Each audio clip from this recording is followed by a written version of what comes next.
6 na players ni Coach Norman Black hindi daw eligible sa SEA Games dahil sa inilabas na technical handbook ng Thailand. All Filipino lang daw ang pwede maglaro base sa rules na inilabas. May pag-asa pa kayang ma-defend ng Gilas ang corona nito sa Southeast Asia? Tara, pag-usapan natin. Pero bago yan, like and subscribe lang mga idol para sa latest basketball news and highlights. Aminin na natin, kalokohan ang nagaganap ngayon sa SEA Games sa Thailand. Bakit? Ilang beses na kasi silang nagpalit ng rules sa basketball na lalong nagpagulo sa lineup na binuo ni Coach Norman Black. At kung hindi tayo maapektuhan dito, ewan ko na lang. Kasi sa totoo lang, itong bagong technical handbook ng SEA Games Thailand parang ginawa para pahirapan ang Gilas. Imagine this!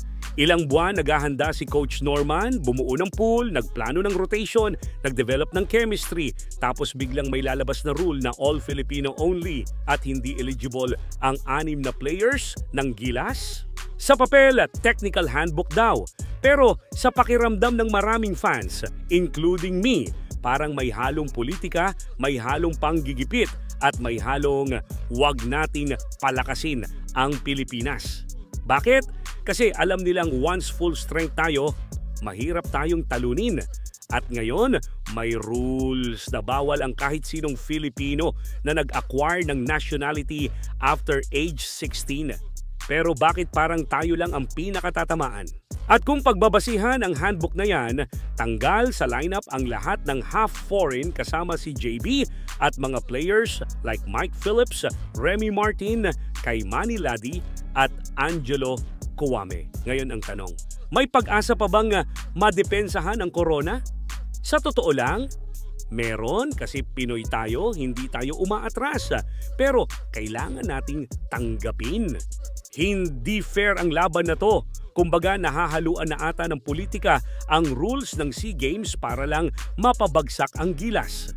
Pero kung usapang all Filipino players, marami naman tayong available players na pwedeng ilagay sa roster ni Coach Norman Black. Nandyan pa sina Greg Slaughter, Terence Romeo at iba pang mga players dati ng Gilas o pwede din naman consider ang pagkuha sa MPBL na tiyak walang magiging problema dahil all Pinoy naman talaga ang MPBL players. Pero linawin ko lang mga idol, hindi ako expert sa mga rules na yan. Pwede kasing may mga exemption na nakapaloob sa handbook na yan. Pero kung pagbabasehan lang natin siya between the lines, they are forcing other countries na mag-deploy ng players base sa FIBA eligibility rules, which is dapat nakakuha sila ng passport before 16.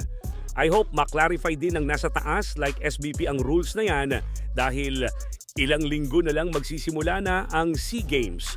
At nagkakagulo pa sa lineup na ilalagay ni Coach Norman Black. Abangan natin ang update sa news na yan dito lang sa aking channel.